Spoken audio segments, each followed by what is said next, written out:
65 ans, le 30 juin, c'est ce lundi. Alors l'indépendance, c'est une bonne chose, mais vivons l'indépendance.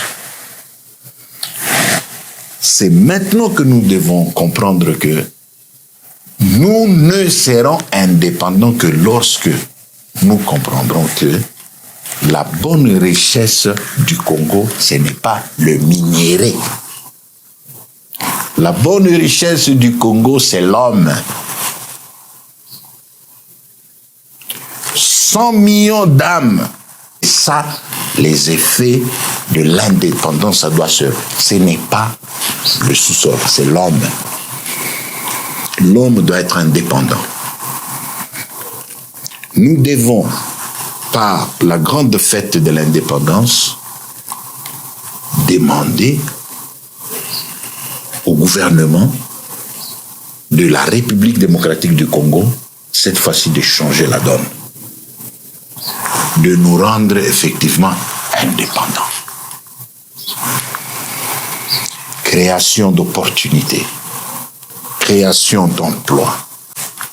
Là, aux États-Unis, dans des pays anglophones, on parle de self-employment. Ça veut dire vous créez des entrepreneurs.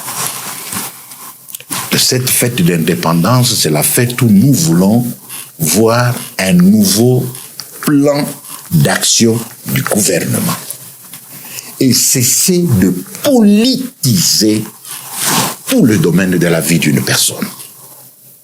Aujourd'hui, pour avoir un boulot, un bon boulot, vous devez adhérer dans un parti politique.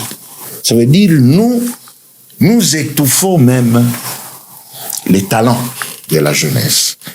L'indépendance du Congo n'est pas une fête de chanter indépendance tcha-tcha, mais c'est de s'asseoir et de voir si effectivement nous sommes indépendants. Nous devons aussi, par la fête de l'indépendance du 30 juin, songer aux retraités des sociétés qui souffrent. Il y a ceux-là qui ont commencé leur vie, ils ont bâti cette nation. Ils ont droit à la vie après la vie professionnelle. Le 30 juin, songez aux retraités. Une autre chose, c'est aussi administrative. Nous devons songer à donner l'indépendance à l'administration du pays. C'est malheureux aujourd'hui de politiser l'administration publique. Les numéros matricules se font entre partisans des partis politiques. On nomme des gens en fonction de combien il a applaudi son président national. L'indépendance veut dire la méritocratie. Rajeunissez l'administration en payant les retraités qu'ils partent, qu'ils aillent faire l'agriculture derrière leur parcelle. L'indépendance veut dire le renouvellement de la classe politique. Passer le flambeau à la jeunesse.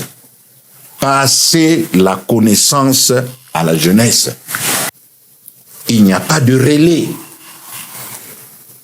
Et dernier point, l'indépendance veut dire le dialogue permanent et sincère entre acteurs politiques. Dire que, comme c'est un modèle de la démocratie, le dialogue sincère, parlons-en, nous n'avons que le Congo. Il y a d'autres messes qui se font, messes noires, rouges, pas rouges, qui se font. Et si maté, que cette histoire ne marche pas, parce que c'est Félix ce qui dit, il faut que ça marche seulement avec nous. C'est une nation. Donc l'indépendance, c'est le dialogue permanent. Sur ce point, je demanderai au pouvoir, au chef de l'État, père de la nation, parce qu'il faut ajouter père de la nation, de sortir de son carquois, de quelques peut-être flatteurs par-ci par-là, d'inviter tout le monde sans distinction. Il est père de la nation. Il est père de tous. Et en père, il parle avec tous. Il explique son motif. Il laisse aussi aux autres de parler, d'accepter d'être critiqué. Tu es père de la nation. Et puis après, on trouve une solution ensemble.